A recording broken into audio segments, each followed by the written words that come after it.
A denúncia, o método prometido versus o método praticado. Uma análise cronológica da gestão econômica brasileira, de 1992 a 2026. Para todos os brasileiros, empresários, empregados, auditores, juristas, gestores e cidadãos. Introdução: a verdade não tem partido. Esta não é uma análise partidária. É uma denúncia baseada em fatos públicos, lógica constitucional, análise fiduciária e aritmética básica. Qualquer auditor, contador ou gestor chegaria às mesmas conclusões ao examinar os números. Não estamos mentindo. Estamos mostrando a conta. A denúncia é simples. O método prometido não bate com o método praticado. E essa divergência custou ao Brasil trilhões de reais e décadas de desenvolvimento. Parte 1. A cronologia da entrega, de 1992 a 2026. 1992. O Umbrella Deal, o acordo original. Segundo o depoimento do jornalista Paulo Henrique Amorim no programa Duplo Expresso, em 1992 foi firmado em Washington um acordo secreto conhecido como Umbrella Deal. Neste acordo, Fernando Henrique Cardoso teria prometido privatizações estratégicas em troca de apoio político e financeiro internacional para o Plano Real. Análise jurídica. Este acordo, se confirmado, é inconstitucional por violar, artigo 1º, inciso 1 da Constituição Federal de 1988, soberania nacional. Artigo 37 da Constituição, princípio da publicidade. Artigo 177, patrimônio público. E Lei 8.429 de 1992, improbidade administrativa. Consequência jurídica. As privatizações da Vale em 1997 e Telebrás em 1998 podem ser consideradas nulas de pleno direito, pois derivam de um ato inicial inconstitucional. 1994 a 1998, a execução, privatizações estratégicas. O acordo foi cumprido. 1997, privatização da Vale do Rio Doce. 1998, privatização da Telebrás.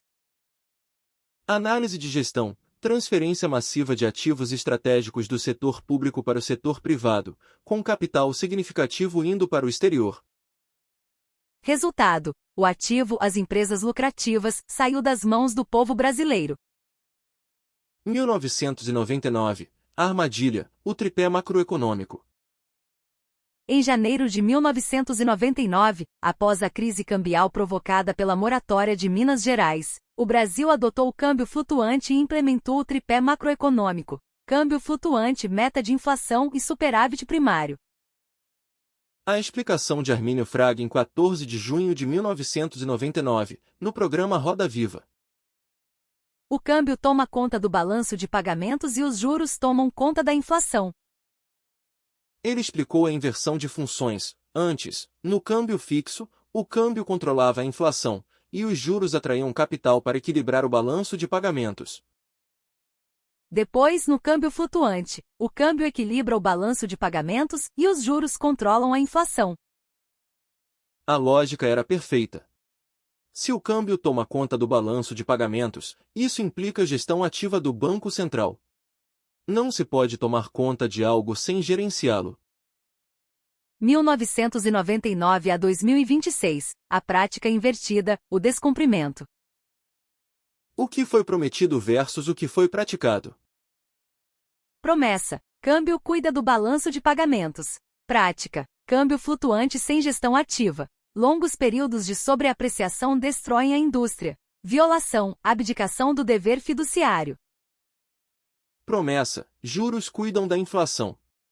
Prática: juros continuam os mais altos do mundo, 10% de juros reais, atraindo capital especulativo e onerando o Estado.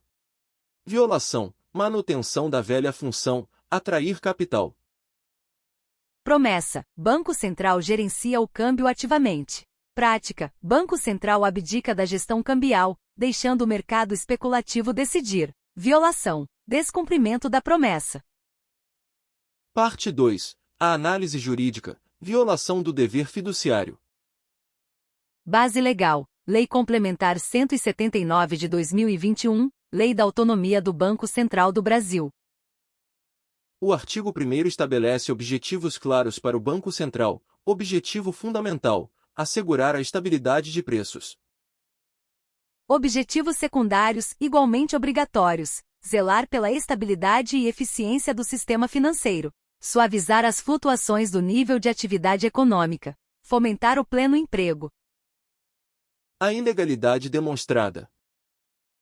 Objetivo legal: suavizar flutuações econômicas. Prática do Banco Central: câmbio flutuante sem gestão amplifica a volatilidade. Violação: descumprimento por omissão. Objetivo legal: fomentar pleno emprego. Prática: juros reais altos mais câmbio sobreapreciado resulta em desemprego industrial. Violação: descumprimento por ação. Objetivo legal: eficiência do sistema financeiro. Prática: juros reais altos criam ciranda financeira que beneficia rentismo. Violação: descumprimento por distorção. A própria Lei Complementar 179 de 2021, artigo 5º, inciso 4, prevê exoneração de diretores por comprovado e recorrente desempenho insuficiente para o alcance dos objetivos do Banco Central do Brasil. O descumprimento sistemático dos objetivos de suavizar a atividade econômica e fomentar o pleno emprego se enquadra perfeitamente nesta hipótese. Parte 3. A aritmética básica. O custo da gestão invertida. Os números não mentem. A dívida pública brasileira é de aproximadamente 7 trilhões de reais. Com juros reais de 10% ao ano, isto é, 10% acima da inflação, custo anual igual a 7 trilhões vezes 10%, igual a 700 bilhões de reais por ano. Apenas em juros, sem pagar a dívida principal. Se os juros reais fossem 2% ao ano, como na China, custo anual igual a 7 trilhões vezes 2%, igual a 140 bilhões de reais por ano. Economia anual: 700 bilhões menos 140 bilhões, igual a 560 bilhões de reais. Pergunta lógica: para onde vão esses 560 bilhões de reais por ano? Resposta: para quem tem dinheiro aplicado em títulos públicos, a maioria no exterior. A conta dos 30 anos, de 1994 a 2024. Se considerarmos uma média conservadora de 400 bilhões de reais por ano de transferência indevida ao longo de 30 anos, 400 bilhões por ano vezes 30 anos, igual a 12 trilhões de reais. 12 trilhões de reais transferidos do povo brasileiro para credores, a maioria offshore. Parte 4. Quem ficou com o ativo e quem ficou com o passivo? O balanço final. Capital offshore brasileiro ficou com os ativos, empresas privatizadas como Vale e Telebrás, títulos da dívida pública, lucros em dólar. Patrimônio estimado: 4 a 5 vezes as reservas do Banco Central. Tudo isso está no exterior. Povo brasileiro ficou com os passivos: dívida pública de 7 trilhões de reais, desemprego industrial, inflação causada por câmbio descontrolado. Tudo isso está no Brasil. A lógica é irrefutável. Brasil opera o tripé para gerar lucro no exterior e prejuízo no Brasil. China opera o tripé para manter lucro e prejuízo dentro do país. Parte 5. A prova viva: o Banco do Povo Chinês. A China pratica o que Bresser Pereira e Stiglitz defendem. A China usa o mesmo tripé macroeconômico, mas de forma oposta. Brasil: câmbio não gerenciado. China: câmbio gerenciado ativamente, banda cambial. Brasil: juros reais de 10% ao ano. China: juros reais de 1 a 3% ao ano. Brasil: política fiscal austera para pagar juros. China: política fiscal ativa para investir. Brasil: resultado: desindustrialização. China: resultado: maior economia industrial do mundo. A convergência com os economistas brasileiros. Bresser Pereira defende há décadas: câmbio no equilíbrio industrial, o câmbio neutro. Crítica à sobreapreciação crônica do real, tripé operado para beneficiar rentistas. Joseph Stiglitz, Nobel de Economia, demonstra: Taxa de câmbio competitiva e estável é política de desenvolvimento. Intervenções cambiais e controle de capitais são eficazes. André Lara Rezende desmonta teoria ortodoxa dos juros.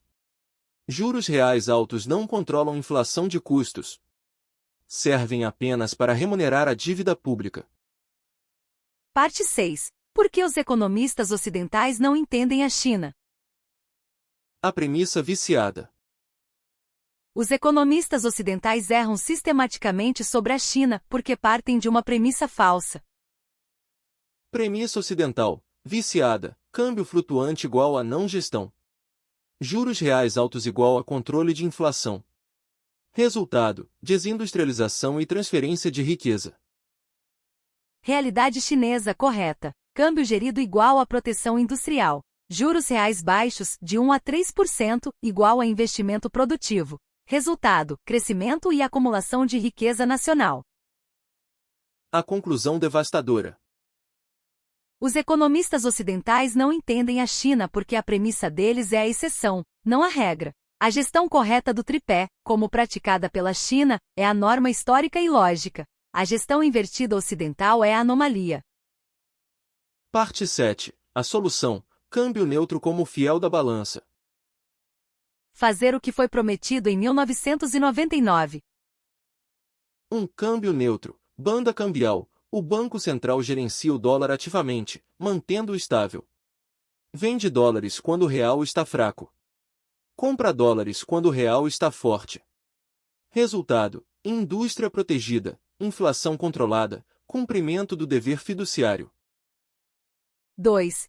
Juros reais civilizados máximo 2% acima da inflação. Com câmbio estável, a principal causa da inflação desaparece. Os juros reais podem e devem ser baixos. Resultado: economia de 560 bilhões de reais por ano, mais crédito, mais investimento, mais emprego. 3. Política fiscal ativa. Com a economia de 560 bilhões de reais por ano em juros, o déficit fiscal se torna gerenciável. Recursos liberados para investimento em infraestrutura, saúde e educação. Conclusão: ignorância, burrice ou má-fé? A resposta está em quem ficou com o que. Não é ignorância. Os gestores sabem exatamente o que fazem. Armínio Fraga explicou corretamente em 1999 que o câmbio deve cuidar do balanço de pagamentos. Não é burrice. A lógica é simples. Qualquer contador entende que juros reais de 10% custam 560 bilhões de reais a mais por ano do que juros reais de 2%. É má-fé. O resultado é cristalino. Ativos no exterior, capital offshore brasileiro. Passivos no Brasil, dívida pública, desemprego, inflação. A denúncia final. O método prometido em 1999, câmbio gerido mais juros baixos, foi deliberadamente não cumprido. Em seu lugar, foi praticada uma gestão invertida que transferiu trilhões de reais do povo brasileiro para credores offshore ao longo de 30 anos. Esta não é teoria da conspiração. É análise de fatos públicos, lógica constitucional e aritmética básica. Não estamos mentindo. Estamos mostrando a conta. Chamado à ação. Esta denúncia é para todos os brasileiros, empresários e empregados, de direita e de esquerda, liberais e conservadores. A solução existe. A lógica é simples. Os números estão aí. A pergunta que fica é: por que não fazemos?